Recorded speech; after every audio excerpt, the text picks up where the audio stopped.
Ladies and gentlemen, let's all welcome Mr. Edmar Esteville. Pangarap lang namin to dati.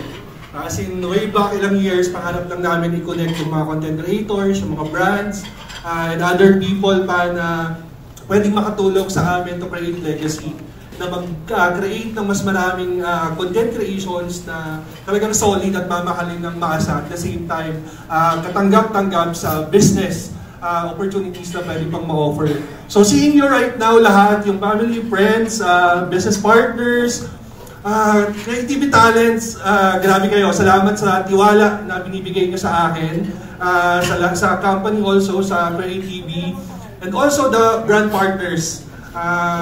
Yung initial brand partners, maraming salamat po sa inyo sa tiwala na binibigay nyo for our company. And medyo marami pa akong gustong sabihin, pero later on kasi may di-discuss din ako para mas maintindihan nyo kung ano si CreateTV. So, for now, just enjoy the day, and we really appreciate your attendance today. And sana i-welcome nyo si CreateTV Management Inc. And let's make legacy together. Social media influencer with a total of 12 million followers and subscribers across all the platforms. Grabe, ang dami. The loving, loyal, and faithful husband of Lovely Lang Malakas, and the head and founder of Team Bugok from Pulilan, Bulacan. Let's all give a warm applause to Mr. Norvin De La Peña.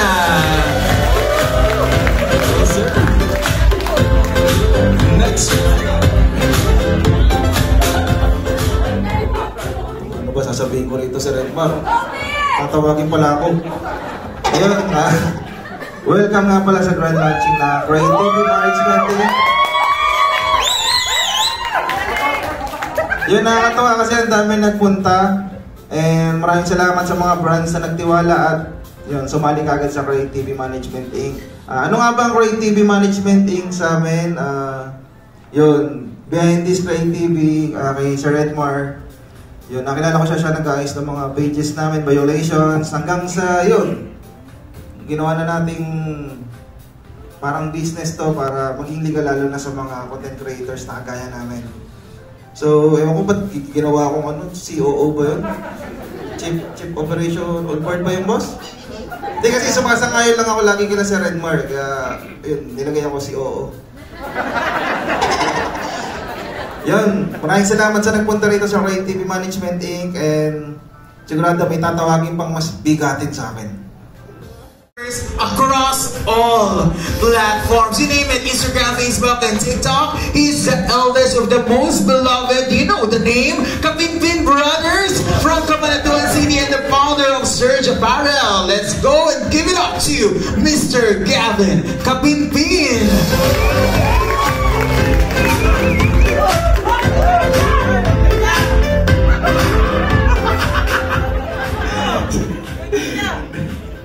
Ano po sa ato Siber? Hello po sa...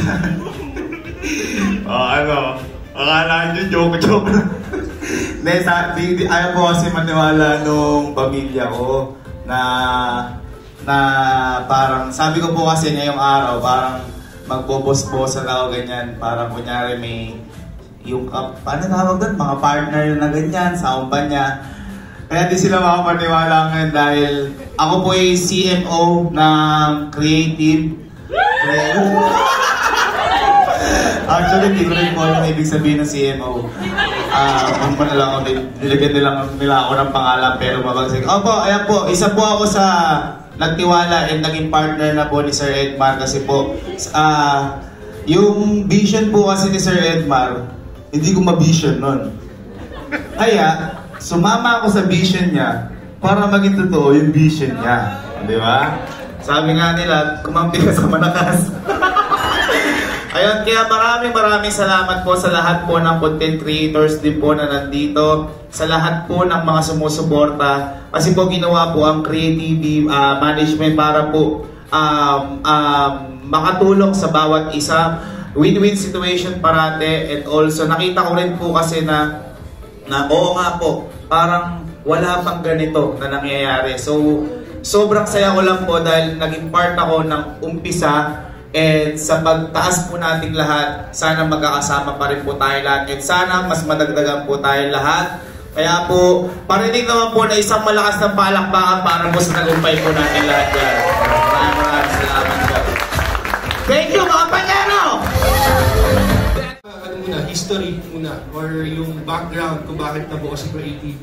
So sa mga hindi po nakakakilala sa akin, I'm Sir Edmar Estabilio from Quezon City, 23 years old. Married.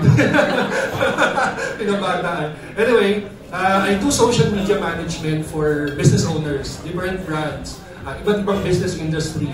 So ang goal ko and our team is to help yung mga businesses to grow and use social media platforms to promote, to create awareness, and to create relevance para dun sa mga business. It's because I myself is a business owner. So I want to help yung mga katulad ko na business owners na mag-grow yung kanilang mga negosyo. It's because helping those businesses, mag-grow yung economy. And hindi lang yung economy, maraming taong pwedeng matulungan, mabigyan ng trabaho at mabigyan ng opportunity na mabago yung buhay nila. So that's our goal.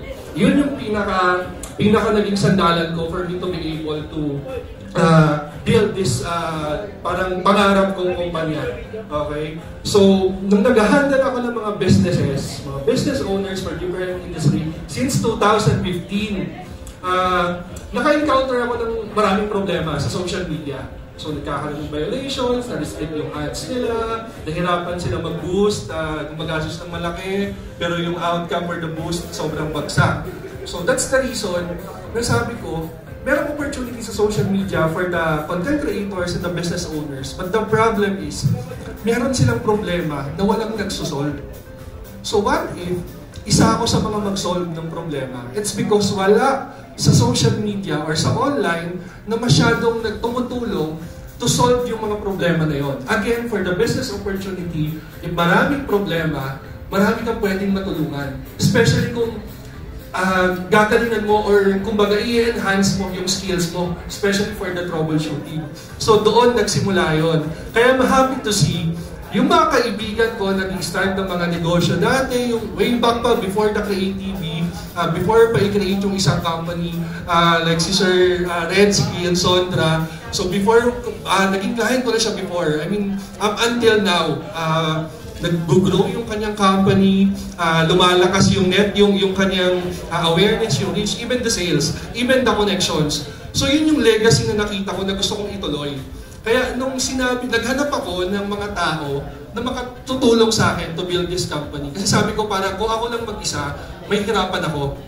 Kailangan ko ng mga partners or kailangan ko ng mga professionals na tutulong sa akin. Kasi gusto kong maintindihan yung negosyo sa mas malalim pang dahilan.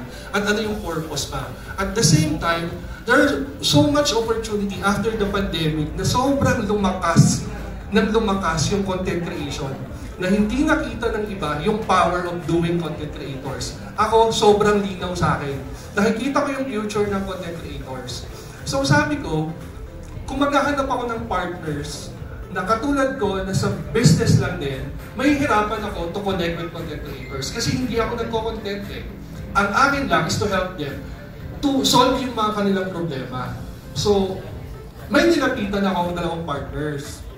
Sabi ko sa kanila, ito yung content creators na taga-Bulacan muna, yung very loyal, tsaka yung very faithful na taga-Bulacan. Sabi ko sa kanya, hindi pa siya panyero. Sabi ko, bro, may problema kasi siya that time, na-red tag yung page niya. Pag na-red tag po kasi yung page niya, or yung page nyo, especially for the content creators, kahit anong gawin nyo po, because of violation, kahit anong gawin yung content, kahit quality contents yan, hindi yan marirecommend, hindi mapo-push yung inyong recommendations, yung views. So technically, bagsak talaga. As in, the only options for you is to wait for 12 months para ma-lift yung violation. Or, mag-create kayo ng panibagong page. And this particular family and this particular content creator changed my life. Yung tipong na-inspire niya ako na yung pamilya niya, nagko-content, tinutulungan niya yung mga tao, yung mga kaibigan niya, yung mga kapatid nung asawa niya, halos lahat, binuon niya yung pamilya niya, yung grupo niya, to be a content creator. So sabi ko sa kanya, bro, I have this vision in mind, gusto ko mag-create tayo ng company. Natulungan natin yung mga content creators. Hindi kasi pwedeng ako yung lalapit sa kanila kasi hindi ako content creator. troubleshooter lang ako and nagmamanage ako ng mga businesses. So parang mahirap for me na ipakilala yung sarili ko. Baka hindi ako pagkatiwalaan, baka i-reject ako. So sinabi ko yung buong vision ng company. Alam mo, isang araw lang, go siya agad. Go silang agad mag-asawa.